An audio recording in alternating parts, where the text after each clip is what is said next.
हामीले कुनै अपराध त गरेका होइनौँ हैन। हामीले त विद्यार्थीहरूलाई पढाउने काम गरेका हौँ। विद्यार्थीहरूलाई पढाउने काम गर्दा अपराध हुन्छ भने सरकारले त्यही अनुसारले लियोस्।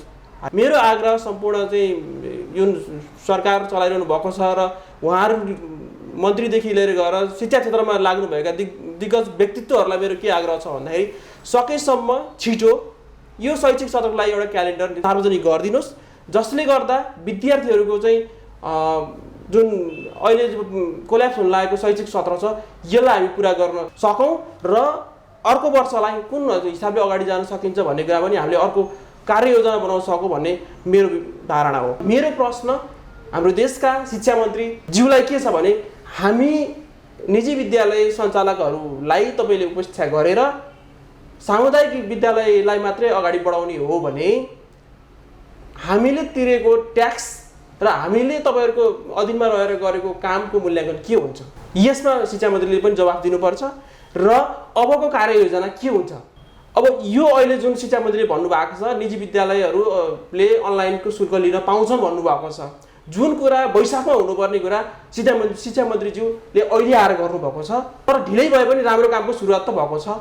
भाषणमा मात्र होइन, यो कार्यान्वयन होस् र अब आगामी दिनमा यो बाँकी 5-6 महिना कति बाँकी छ, यो 5-6 महिनाको टाइम पिरियडमा कसरी चाहिँ विद्यालयहरू सञ्चालन हुने भन्ने किसिमको चाहिँ एउटा शैक्षिक क्यालेन्डर तुरुन्त सार्वजनिक गर्नु हुन म यहाँ सरकार सञ्चालन गर्नुहुने सम्पूर्ण सरकारवालाहरूलाई चाहिँ आग्रह गर्न चाहन्छु। अनि पाठ्यक्रमको कुरा गर्दा पर्दाखेरिमा मलाई के लाग्दछ भने यो कोरोना भाइरस चाहिँ अहिलेबाट मात्रै सुरु भएको होइन।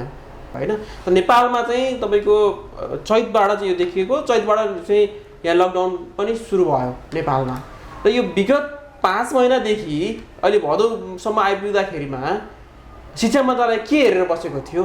अहिलेसम्म चाहिँ तपाईँको चाहिँ अहिले आएर चाहिँ यसको चाहिँ गृह योजना बनाउने होइन नि, यसको योजना त तपाईँको चाहिँ वैशाखमा बनाउनु पर्थ्यो। कोरोना भाइरस नेपालमा आइसक्यो भन्ने त सबैलाई थाहा थियो। त्यस कारणले गर्दाखेरिमा जुन मैले पटक पटक भन्ने गरेको छु, जुन भिजनरी नेतृत्व नहुँदाखेरिमा अहिले हामीले दुःख पाइरहेका छौँ।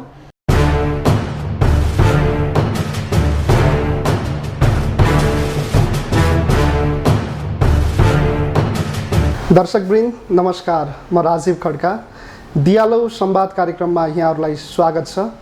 आज विशेष गरी हामी शैक्षिक क्षेत्रसँग सम्बन्धित रहेर कुराकानी गर्दैछौँ।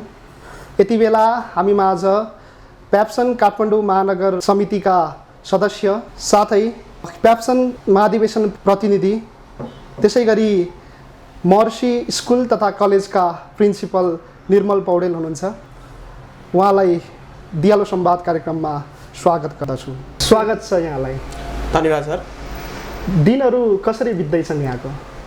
अब अहिले त निषेधाज्ञा छ हजुर, काठमाडौँ उपत्यकामा अहिले घरमै बसेर दिनहरू बितिरहेका छन् र विद्यालयका सम्पूर्ण पठन पाठनहरू फिजिकल्ली बन्द छन् हजुर, र अनलाइन कक्षाबाट विद्यार्थीहरूलाई पठन पाठन गराउने काम भइरहेको छ।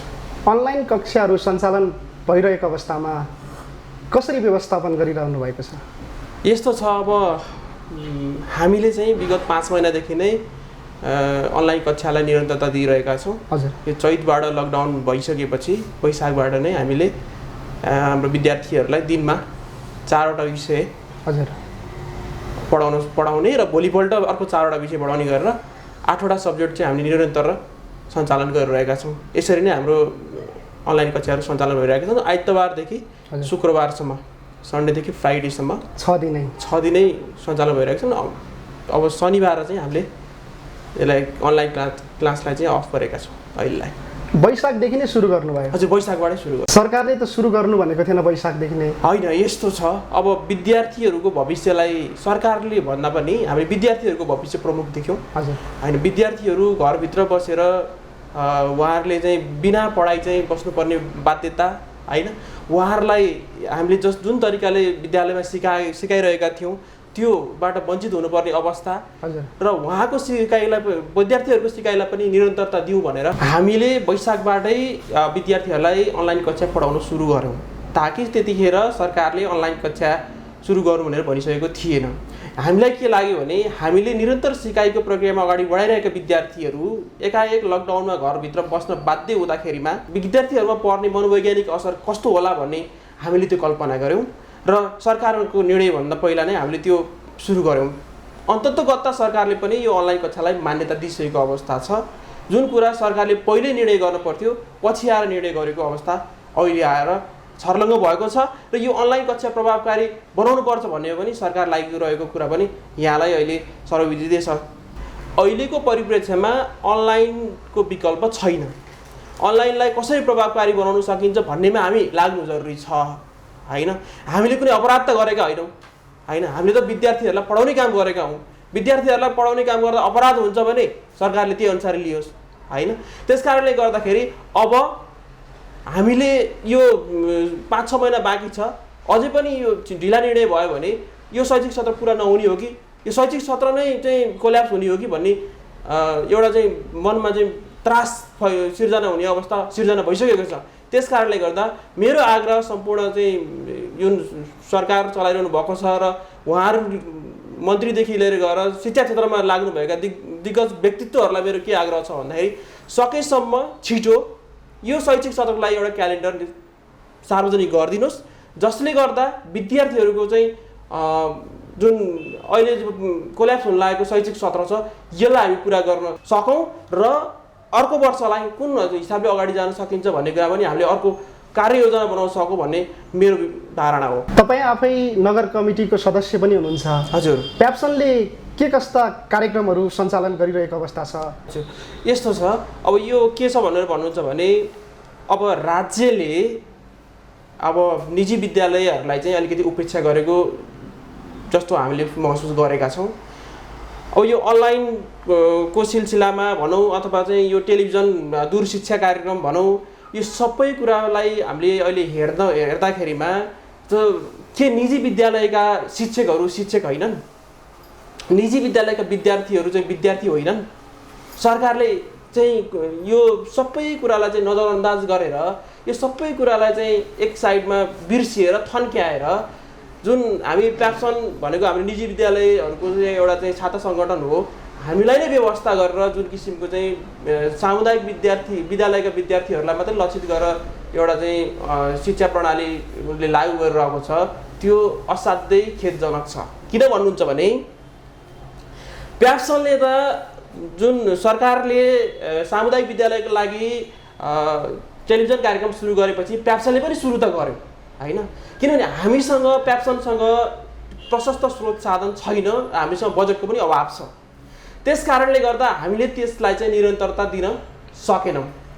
तर सरकारले के विचार गर्नु पर्थ्यो भने हामी त सरकारको नियम कानुनभित्र बसेर विद्यालय सञ्चालन गरेका हौँ। हामीले विद्यालय सञ्चालन गर्दा सरकारको नियम हामीले मान्ने, हामीले सरकारको चाहिँ अधीनमा रहेर विद्यालय सञ्चालन गर्ने, सरकारलाई हामीले वार्षिक रूपमा ट्याक्स बुझाउने हैन भने अनि सरकारले चाहिँ हामीले उपेक्षा गर्न मिल्छ?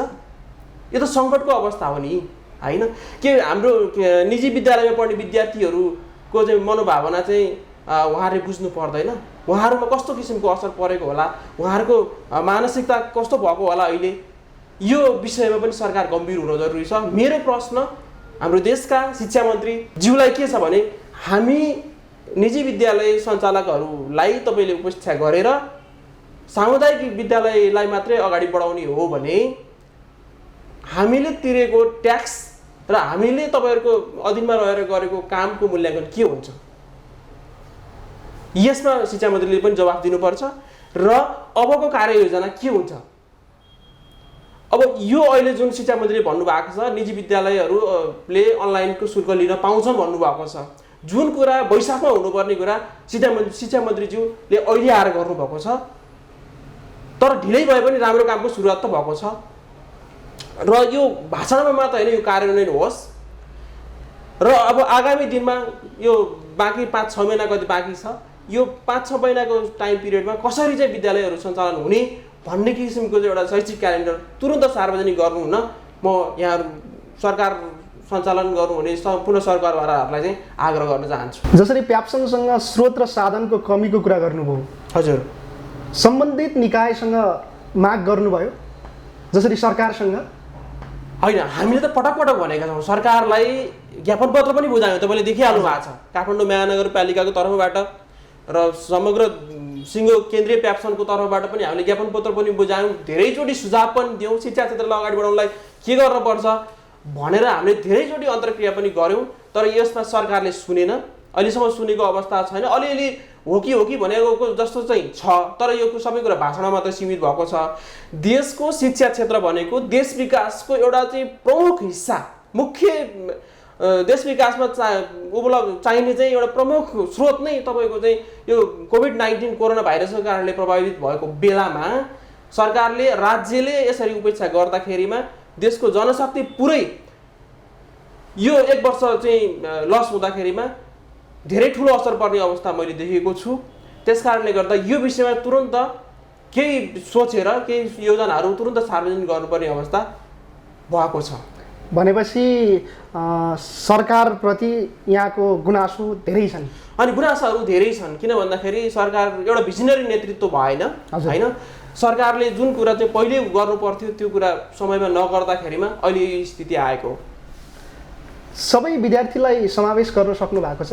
यस्तो हो, अब यो के छ भनेर भन्नुहुन्छ भने अहिले यो कोभिड-19 कोरोना भाइरसको महामारीको बेलामा हामीले सकेसम्म सबै विद्यार्थीलाई अनलाइन क्लासमा समावेश हुनलाई चाहिँ आग्रह गरेका छौँ र सम्भव भए जसम्म विद्यार्थीहरू आउनुभएको छ। अझै पनि सबै विद्यार्थीहरूलाई हामीले समेट्न सकेको अवस्था छैन। त्यसमा हामी एकदम चिन्तित छौँ, दुखित छौँ र यो बारेमा हामी अझै पनि कसरी समावेश गर्न सक्छौँ भन्ने कुरामा चाहिँ लागिरहेका छौँ। जसरी दूरदराजमा रहेका विद्यार्थीहरूसँग त इन्टरनेटको पहुँच हुँदैन, पुग्दैन पनि। हजुर, के जानकारी दिनुभएको छ ती विद्यार्थी र तिनका अभिभावकलाई? अनि हामीले सबै अभिभावकहरूलाई चाहिँ सामाजिक सञ्जाल मार्फत अथवा टेलिफोन गरेर उहाँहरूलाई सबैलाई चाहिँ जानकारी गराएको छौँ। अनलाइन कक्षाहरू भइरहेको छ, तपाईँहरूले अब कसरी चाहिँ गर्न सक्नुहुन्छ भन्दाखेरि कतिपय अभिभावकहरू के गर्नुहुन्छ भने हामीसँग इन्टरनेटको पहुँच छैन, गाउँमा इन्टरनेटको पहुँच छैन, हामी कसरी चाहिँ यो अनलाइन कक्षामा सहभागी हुन सक्छौँ र हामीसँग चाहिँ त्यही किसिमको फोनहरू पनि सबैसँग उपलब्ध छैन। जस्तो एउटा घरमा 3जना 4जना बच्चा हुनुहुन्छ भने सबैलाई पर्सनल्ली स्मार्टफोन अहिलेसम्म उपलब्ध भइसकेको अवस्था छैन। त्यस कारणले गर्दा यस्ता साना समस्याहरू, धेरै ठुलो समस्या त होइन यो, तर साना समस्याहरूले गर्दाखेरि उहाँहरू अनलाइन कक्षामा सहभागी हुन पाउनु भएको छैन। अर्को निषेधाज्ञा, लकडाउन, अब त्यो विभिन्न क्षेत्र सील भएको अवस्था छ। त्यस कारणले गर्दाखेरि उहाँहरूले स्वतस्फूर्त रूपमा चाहिँ त्यसलाई चाहिँ व्यवस्थापन गर्नमा अलिकति कठिनाइ भएको अवस्था छ।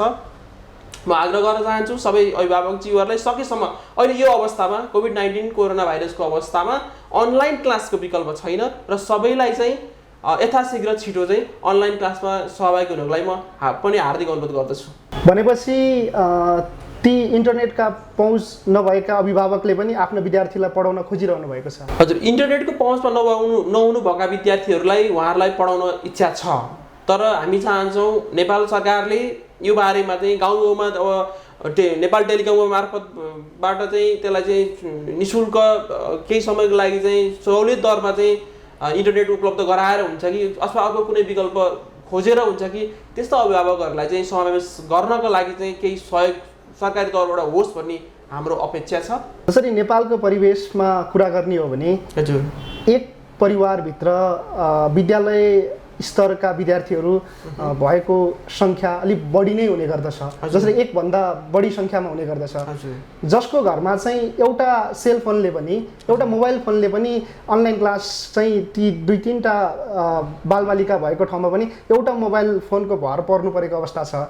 यो अनलाइन कक्षा र ती विद्यार्थीहरूको लागि त्यो प्रभावकारिताको कुरा के छ?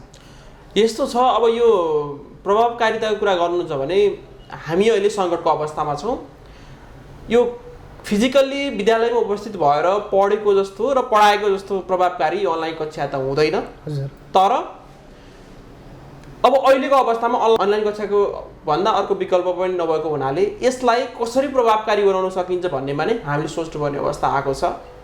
त्यस्तो अवस्थामा कुनै अर्को उपायहरू निकालेर अनलाइन कक्षामा जोडिन सक्ने वातावरण चाहिँ अब विद्यालयले त आग्रह गरिरहेको नै छ र अभिभावकज्यूहरूले पनि त्यसलाई चाहिँ अलिकति सोचेर चिन्तन मनन गरेर आफ्नो विद्यार्थीहरूलाई कसरी अनलाइनमा सहभागी गराउन सकिन्छ भन्ने कुरामा अलिकति ध्यान दिनुपर्ने अवस्था पनि मैले देखेको छु। अनलाइन क्लास त सञ्चालन गरिरहनु भएको अवस्था छ हजुर हैन? जसरी यो महिनावारी फी के कसरी लिनुभएको अवस्था छ? होइन, अहिले योभन्दा अगाडिसम्म नेपाल सरकारले हामीलाई कुनै अनलाइन कक्षाको कुनै शुल्क नलिनु भनेर निजी विद्यालयहरूलाई भनिसकेको अवस्थामा हामीले कुनै पनि अभिभावकहरूलाई अहिले शुल्क लिएका छैनौँ र शुल्कको लागि प्रेसर पनि गरेका छैनौँ। उहाँहरूलाई दबाब दिने किसिमको कामहरू हामीले गरेका छैनौँ अहिलेसम्म, आजको दिनसम्म। तर अब अस्ति केही दिन अगाडिको कुरा हो र शिक्षा मन्त्रीले नै अब निजी विद्यालयहरूले अनलाइन कक्षाको शुल्क लिन पाउँछन् भनेर उहाँले भनिसक्नु भएको छ। यो अवस्थामा हामीले पनि चाहिँ यसमा छलफल गरिरहेका छौँ र अभिभावकहरूसँग पनि छलफल गरेर छिट्टै नै यसको चाहिँ हामी एउटा निष्कर्ष निकाल्छौँ। अनलाइन कक्षामा सहभागी हुनुभएका शिक्षक कर्मचारीहरूलाई चाहिँ कसरी तलबको होइन, यस्तो के छ भने यो भनेको देशभरिको समस्या हो, देशभरिका विद्यालयहरूको समस्या हो। अब म एउटा कुरा के पनि फेरि पनि दोहोऱ्याउन चाहन्छु भने यो सरकारले चाहिँ यो अहिले गर्ने डिसिजन चाहिँ यदि वैशाखमै गरेको थियो भने हाम्रा शिक्षक कर्मचारीहरू चाहिँ कोही पनि चाहिँ यस्तो सेवा सुविधाबाट वञ्चित हुनुपर्ने अवस्था थिएन। किनकि हामीलाई सरकारले शुल्क नलिनु भनेको छ होइन। तर हाम्रो धर्म के भन्दाखेरि हामीले विद्यार्थीहरूलाई पढाउन छोड्नु हुँदैन। हामीले विद्यार्थीहरूलाई चाहिँ हाम्रो शिक्षाको धर्म भनेको विद्यार्थीहरूलाई शिक्षा प्रदान गर्ने हो, शिक्षा दिने हो। चाहे शुल्क लिन पाए पनि नपाए पनि हामीले चाहिँ विद्यार्थीहरूलाई पढाउन छोड्नु हुँदैन। विद्यार्थीहरूले आफ्नो सिक्ने अधिकारबाट उहाँहरू वञ्चित हुनु हुँदैन। उहाँहरूको सिकाइ निरन्तर चलिरहन्छ, हामीले उहाँहरूलाई सिकाइरहनु पर्छ भन्ने हिसाबले हामीले चाहिँ सरकारले शुल्कको निर्णय नगर्दाखेरि पनि हामीले कुनै पनि शुल्क नलिकन विद्यार्थीहरूलाई अनलाइन कक्षा पढायौँ। अब भर्खरै चाहिँ सरकारले पनि चाहिँ अनलाइन कक्षाको शुल्क लिन पाउने भनेर निर्णय गरेको छ। अब यो विषयमा हामी छलफल गरेर यो प्रक्रियालाई अगाडि बढाउँछौँ। जसरी शिक्षकहरू सन्तुष्ट छन् होइन, यस्तो हुन्छ यो अघि पनि मैले हजुरलाई भने यो सामान्य अवस्थाको जस्तो त हुँदैन अहिले होइन। उहाँहरू पनि सबै कुरा चाहिँ पीडा सबैको आफ्नो हुन्छ। कतिपय शिक्षकको रोजीरोटी नै गुमेको अवस्था पनि छ होइन। जसरी कतिपय विद्यालयहरूमा त्यो पनि छ। हजुर, भनेपछि तपाईँकोमा छैन अनि हामीले अहिलेसम्म त्यसो गरेका त्यो अवस्थाको सिर्जना हुन दिनुभएको छैन। जसरी यो अन्य निजी विद्यालयहरूको कुरा गर्ने हो भने सरकारी विद्यालयले त सरकारी सेवा सुविधा पाउँछन्, उनीहरूको समस्या रहेन। जसरी निजी विद्यालयहरूमा चाहिँ कतिपय विद्यालयका शिक्षक कर्मचारीहरू चाहिँ जसरी जागिरबाट निष्कासन हुनु परेको अवस्था पनि छ। होइन, महर्षि स्कुलले अहिलेसम्म कुनै पनि शिक्षक कर्मचारीहरूलाई त्यसरी यो कोरोना भाइरस कोभिड-19 को कारणले चाहिँ विद्यालयलाई समस्या पर्यो र हामीले चाहिँ तपाईँहरूलाई निरन्तरता दिन सक्दैन भने आजको दिनसम्म कसैलाई पनि भनेको छैन। हजुर, भनेपछि यो समस्या यहाँको विद्यालयमा छैन। हजुर, अनि जसरी यो कोरोना भाइरसको यो अवस्थामा यो महामारीको समयमा त्यस्ता कुनै अभियानहरू चलाउनु भयो? होइन, मूलत हामीले के गर्यौँ भने पहिलो कुरो त विद्यार्थीहरूलाई एउटा जनचेतनामूलक कार्यक्रम भने जस्तो उहाँहरूलाई कोरोना भाइरस कोभिड-19 को समस्या हुँदाखेरि यहाँहरूले के गर्नुपर्छ र विद्यार्थीहरूलाई बालबालिकाहरूलाई चाहिँ अभिभावकहरूले पनि घरमा गर्नुपर्ने दायित्व के हो भनेर हामीले बारम्बार उहाँहरूलाई सम्झाइराख्यौँ। हजुर, उसो त त्यसभन्दा पछाडि हामीले त्यो 30 को बेलामा चाहिँ एउटा अनलाइन 30 डान्स कम्पिटिसन भनेर विद्यार्थीहरूको चाहिँ उहाँहरूको चाहिँ डान्सको भिडियो क्लिपमै मगाएर उहाँहरूलाई पुरस्कारको पनि घोषणा गरेर चाहिँ हामीले अनलाइन 30 डान्स पनि सम्पन्न गऱ्यौँ।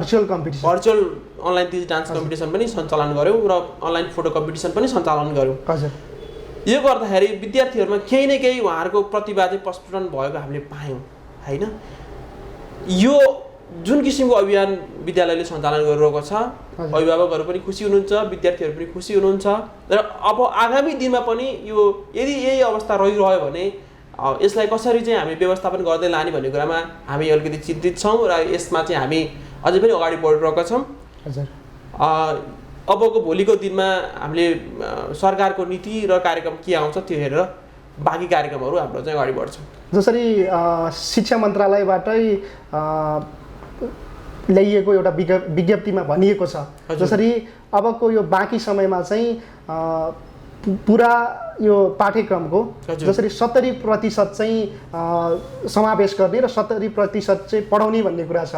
यो पुरा गर्न सकिन्छ? होइन, 70% पुरा गर्न सकिन्छ भन्ने कुरामा त अझै पनि हामीलाई अलिकति शङ्कै छ होइन। हजुर तर सरकारले के गर्नु पर्यो भने अब बाँकी रहेको 6 महिना छ, यो 6 महिनाको क्यालेन्डर छ उहाँहरूले चाहिँ सार्वजनिक गरेर हजुर र कुन अवस्थाले कुन यो विद्यालयमा फिजिकली प्रेजेन्स हुन नसकेको अवस्थामा अनलाइनबाट कसरी चाहिँ यो प्रभावकारी बनाउन सकिन्छ भन्नेमा चाहिँ जोड दिनुपर्छ भन्ने कुरा मलाई लाग्दछ। जसरी यो अहिलेको यो भर्चुअल क्लासको विकल्प पनि छैन, हजुर तर यो त्यति धेरै प्रभावकारी पनि छैन क्या। हजुर होइन, प्रभावकारी त बनाउने हो, बनाउने हो। योभन्दा कोरोना भाइरस आउनुभन्दा पहिला चाहिँ हजुर हामीलाई कसलाई चाहिँ यो भर्चुअल क्लासको बारेमा जानकारी थियो त? कति मान्छेलाई चाहिँ तपाईँको चाहिँ जुम अनि यसो गुगल मिट माइक्रोसफ्टको बारेमा कतिलाई जानकारी थियो त? थिएन नि। यो एउटा अवसर पनि हो, यसलाई चाहिँ नकारात्मक तरिकाले मात्रै नहेरौँ, किनकि एउटा अवसर पनि हो। हामी टेक्नोलोजी फ्रेन्डली हुने एउटा अवसर पनि भएको भएर यसलाई त्यसरी सोच्नु हुन म चाहिँ आग्रह गर्न चाहन्छु। हजुर जसरी यो अनलाइन कक्षाको सञ्चालनको कुरामा चाहिँ साना लेभलका विद्यार्थीहरूलाई खासै समस्या भएन। जसरी कक्षा 8, 9, 10 अनि तीभन्दा माथिका विद्यार्थीहरूलाई त समस्या नै रहने भयो। कसरी भन्नुहुन्छ भने जसरी एसई दिने विद्यार्थी छन् नि, हजुर हजुर, तिनलाई त समस्याकै कुरो रहन्छ। कसरी यो 100% नै कोर्स भ्याएर तिनका लेभल के छ, तिनको क्षमता के हो भनेर बुझ्नुपर्ने अवस्थामा चाहिँ जसरी 70% लगायतका यी अन्य कुराहरूले चाहिँ अप्ठ्यारो परिस्थिति सिर्जना गरेको हो कि होइन? यस्तो के छ भन्नुहुन्छ भने कक्षा 10 को विद्यार्थीहरूलाई उहाँले भन्नुभयो 100% नै कोर्स भ्याएर परीक्षा लिने भन्ने कुरा अब यो मलाई लाग्छ यो सम्भव हुँदैन। हजुर होइन, अब सरकारले एउटा नीति तथा कार्यक्रमहरू चाहिँ पनि एउटा सार्वजनिक गर्ने अवस्था छ होइन। त्यसमा चाहिँ यो शिक्षा सम्बन्धी नीति, यो अहिलेको कोरोना भाइरसको महामारीलाई चाहिँ केन्द्रित गरेर एउटा नीति उहाँहरूले ल्याइसकेपछि अनि त्यो अनुसारले अब कति प्रतिशत कोर्स पढाएर कति कुन लेभलको चाहिँ अथवा कुन तरिकाको प्रश्नपत्रहरू निकालेर उहाँहरूलाई कस्तो तरिकाको परीक्षा लिने भन्ने कुरा हो होइन।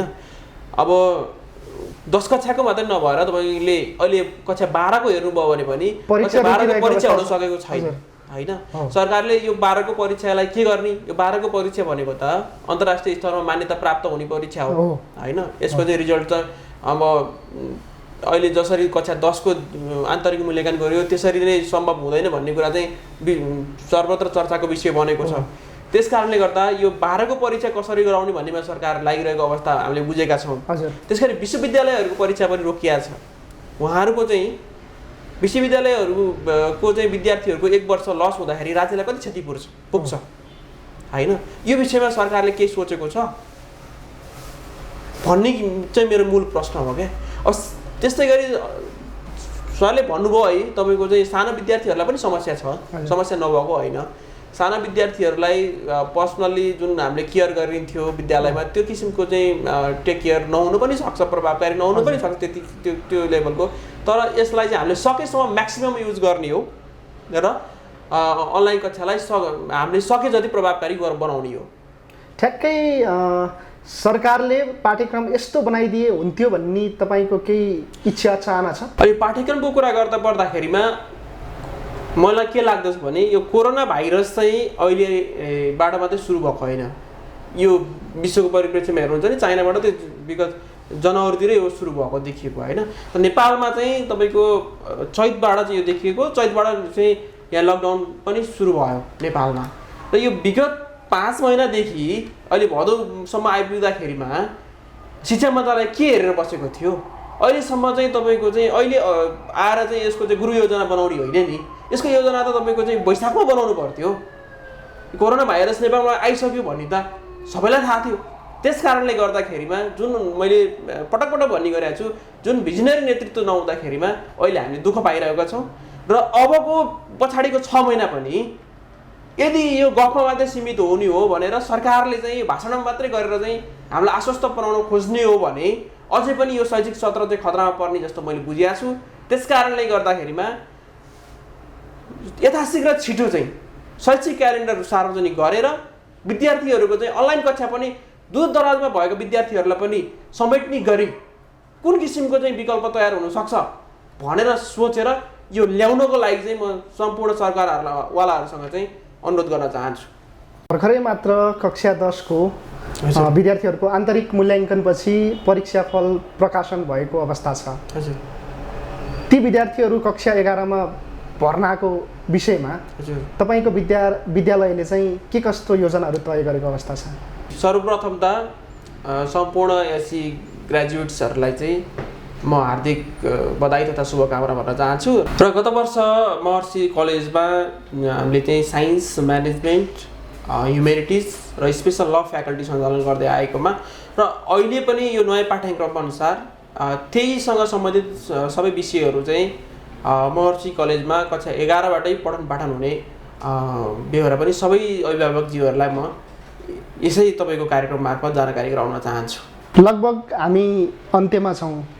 दियालो पोस्ट हेरिरहनु हुने सम्पूर्ण अभिभावक, शिक्षक तथा विद्यार्थीहरूलाई के भन्न चाहनुहुन्छ?